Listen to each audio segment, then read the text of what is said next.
ஹalleluya! நம்முடைய ஆண்டவராகிய இயேசுவின் நாமத்தில் உங்களுக்கு வாழ்த்துக்கள். நல்லா இருக்கீங்களா? எழுந்துட்டீங்களா? தேவனுடைய வார்த்தைக்காக எதிர்பார்க்கிறீங்களா? வாங்க ஒரு சிறிய ஜெபம் செய்வோம். பரிசுத்தரே, எமக்கு நன்றி ஆண்டவரே. இந்த புதிய நாளிலும் உம்முடைய வார்த்தைக்காக காத்திருக்கிறோம். பேசும்படிக்கு இயேசுவின் நாமத்தில் ஜெபிக்கிறோம் நல்ல பிதாவே. ஆமென். தேவனுக்கு ஸ்தோத்திரம். இன்றைக்கு அக்டோபர் 2ஆம் தேதி இல்லைங்க? அக்டோபர் 2ஆம் தேதினா உங்களுக்கு ஏதாவது நினைவுக்கு வருதா? நாங்கெல்லாம் சுதந்திரம் வந்த கொஞ்ச வருஷங்களிலே பிறந்தவங்க.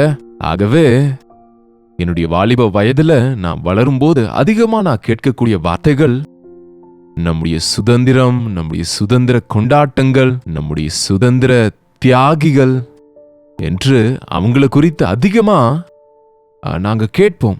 அதிலும் இந்த நாள் 2ஆம் தேதி காந்தி மகாத்மாவின் பிறந்த நாள் இல்லையாங்க? சோ காந்தியின் பிறந்த நாளை செலிப்ரேட் செய்வாங்க. அப்படின்னா சுதந்திரத்திற்கு காரணமாயிருந்த அவரை சமாதான தூதனாய் அங்கீகரிப்பாங்க. அப்படின்னா போராடி ஜெயிப்பது அல்ல, உப்பு சத்தியாகிரகம் செய்து சமாதானத்தோட நம்ம ஆங்கிலேயரை துரத்த வேண்டும் என்று முயற்சித்தவர்களில் அவர் முக்கியர். இன்னும் அநேகர் இருக்கிறாங்க, சுதந்திர போராட்ட தியாகிகள். அந்த காலத்துல ஒரு நாளை சர்வேப்பள்ளி ராதாகிருஷ்ணன் அவர்களுக்கு டீச்சர்ஸ் டே என்று வைத்தாங்க. அதுபோல ஜவஹர்லால் நேரு பிறந்த நாளுக்கு சில்ட்ரன்ஸ் டே ஆக வைத்தாங்க.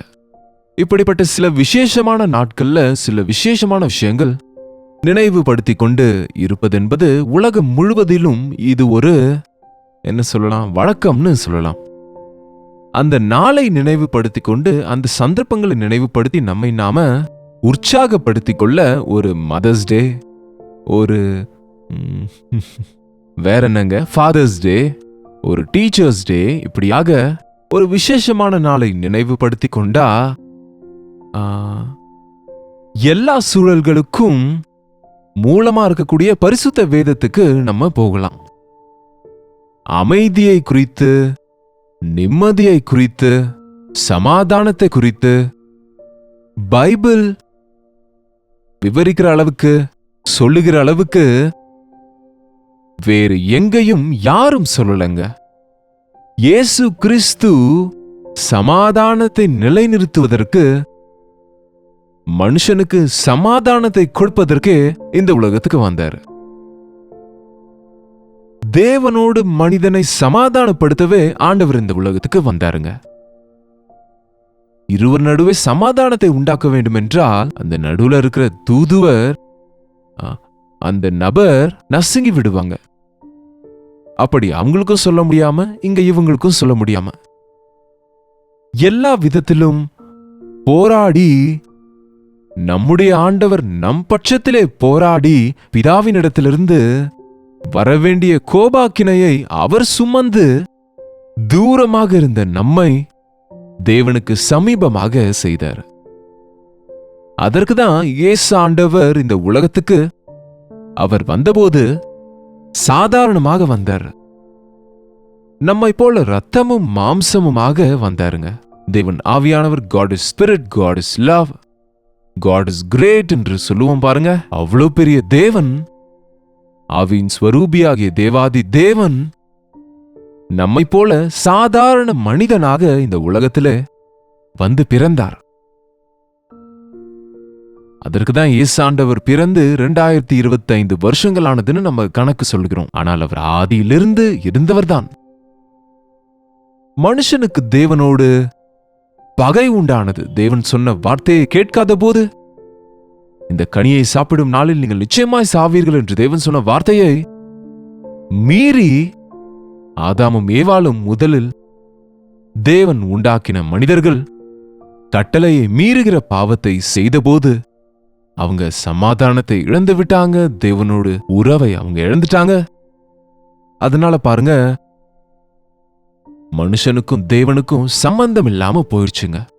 அப்பொழுதிலிருந்து மனிதன் தேவனை சேர வேண்டும் என்று யாகங்கள், வழிபாடுகள், பலிகள் செலுத்திக் கொண்டு எத்தனையோ முயற்சிகள் செய்கிறாங்க. தற்காலிகமாக பழைய ஏற்பாட்டு காலத்தில் தேவன் அனுமதித்தார். அவங்க பலி செலுத்துவதன் மூலம் பாருங்க, பாவத்தின் சம்பளம் மரணம். ஆனா நீங்க மரிப்பதற்கு பதில், உங்களுக்கு பதில் ஒரு மிருகத்தை பலி கொடுத்தால், அதனுடைய இரத்தத்தை சிந்தினால் தற்காலிகமாக உன் பாவத்துக்கு மன்னிப்பு என்பது நாம பார்க்கிறோம்.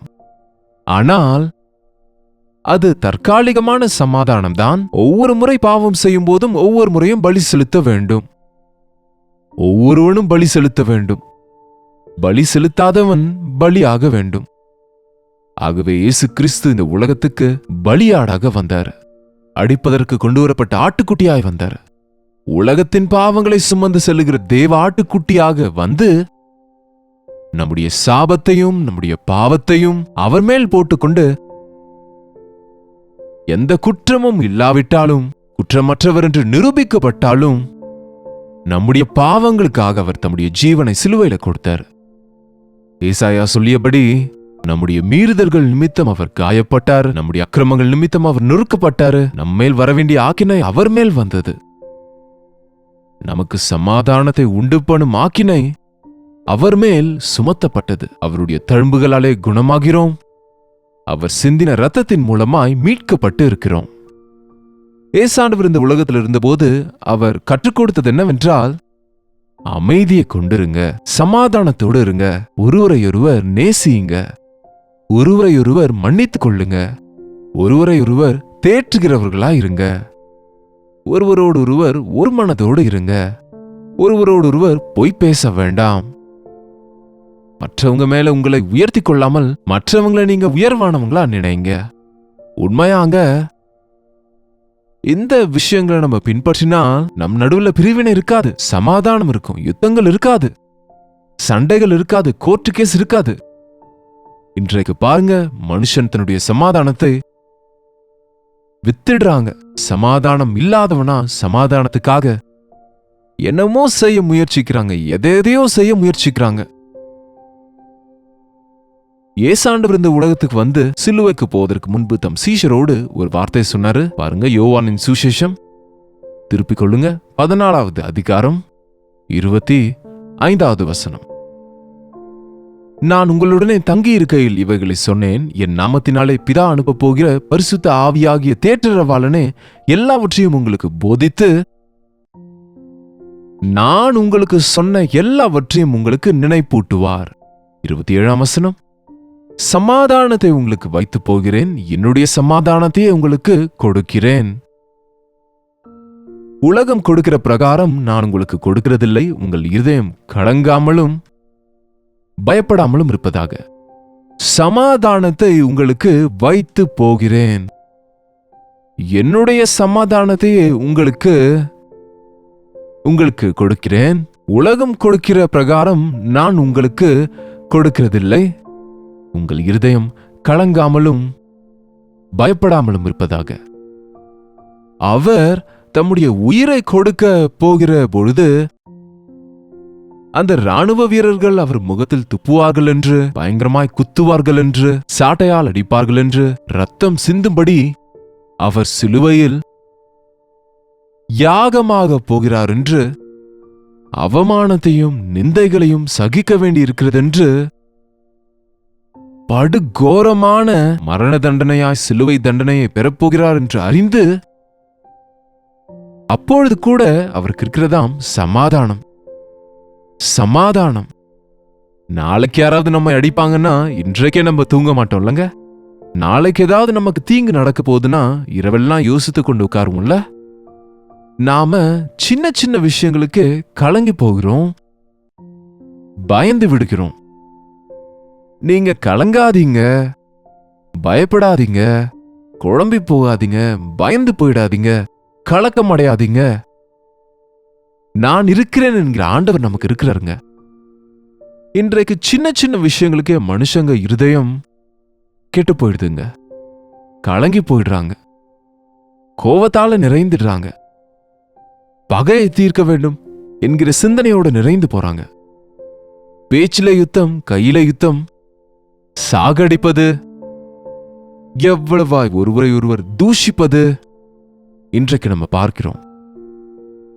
சமாதானம் சமாதானம் சமாதான கூட்டங்கள் என்பாங்க. ஆனா அது தேச தலைவர்கள் நடுவே சமாதானம் இல்ல.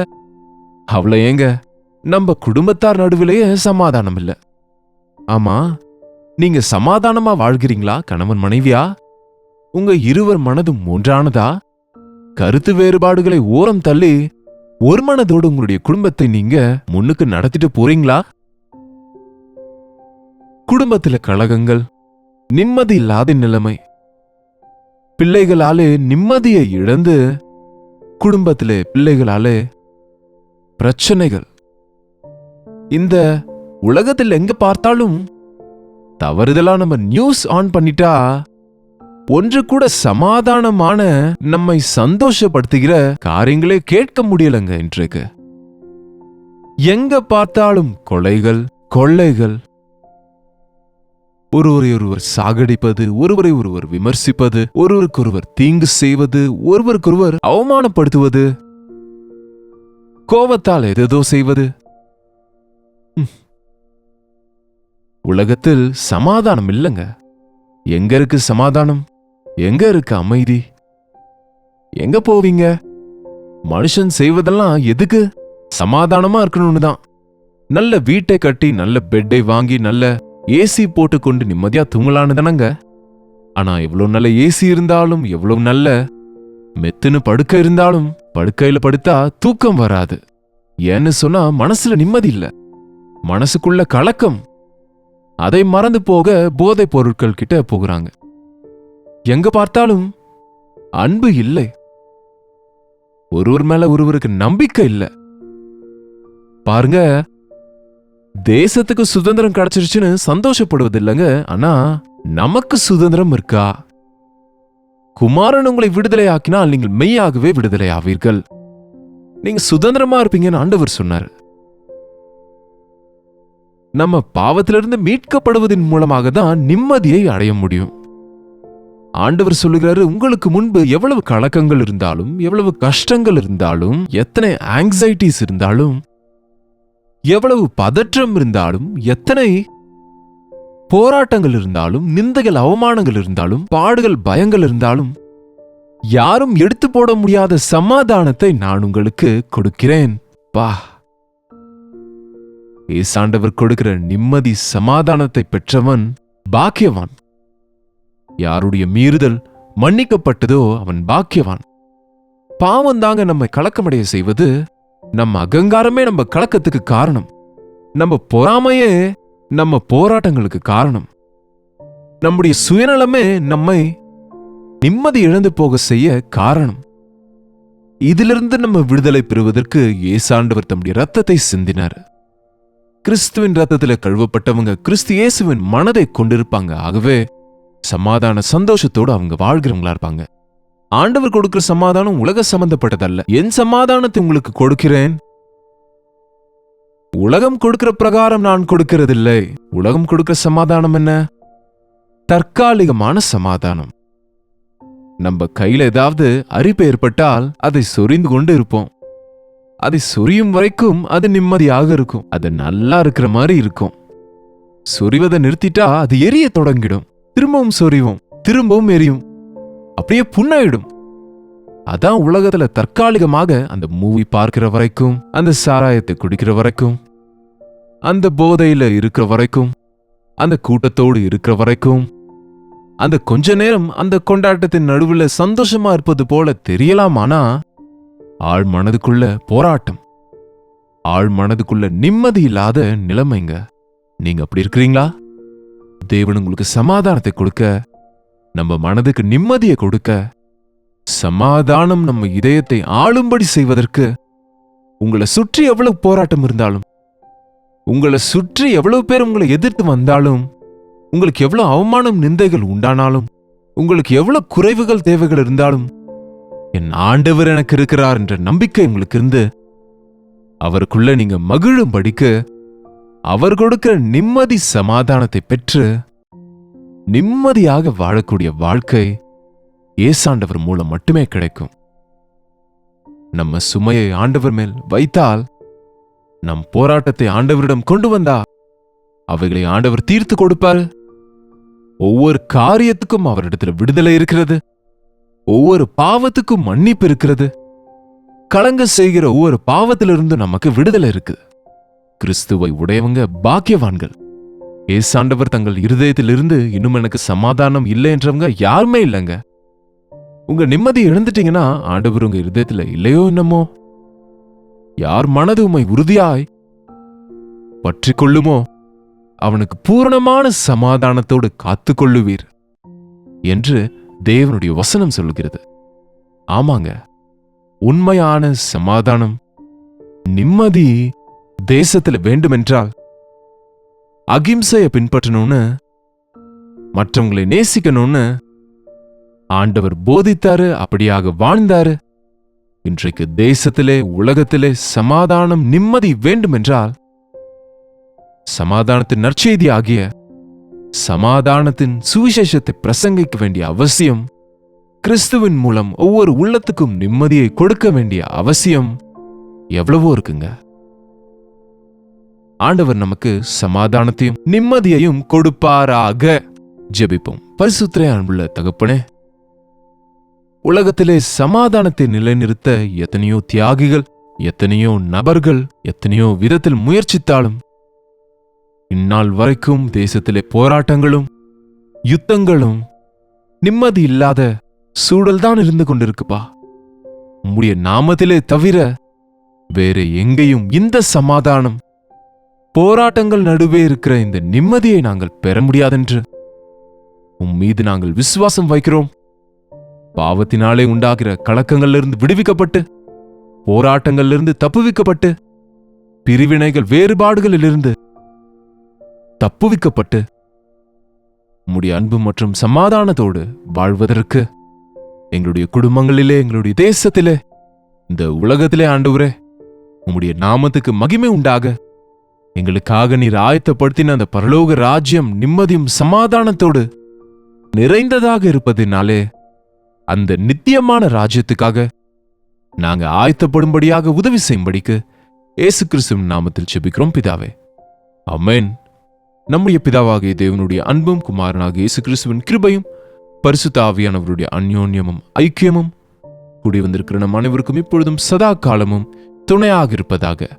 ஆமென். தேவனுக்கு ஸ்தோத்திரம். உங்களுடைய ஜெப விண்ணப்பங்களையும் பாரங்களையும் நீங்க எங்களுக்கு தெரியப்படுத்த 8939801234 எனும் கீழே ஸ்கிரீன்ல இருக்கிற நம்பருக்கு ஒரு டெக்ஸ்ட் அல்லது வாய்ஸ் மெசேஜ் வாட்ஸ்அப்ல அனுப்புங்க.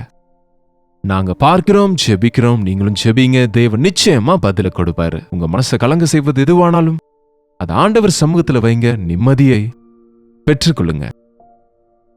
கர்த்தருக்கு சித்தமான நாளைக்கு இதே நேரத்துல அனுதின தியானத்துல கர்த்தருடைய வார்த்தையோடு உங்களை மீண்டும் சந்திக்கிறேன். அதுவரை கர்த்தருடைய கிருபை உங்களுக்கு துணையாக இருப்பதாக.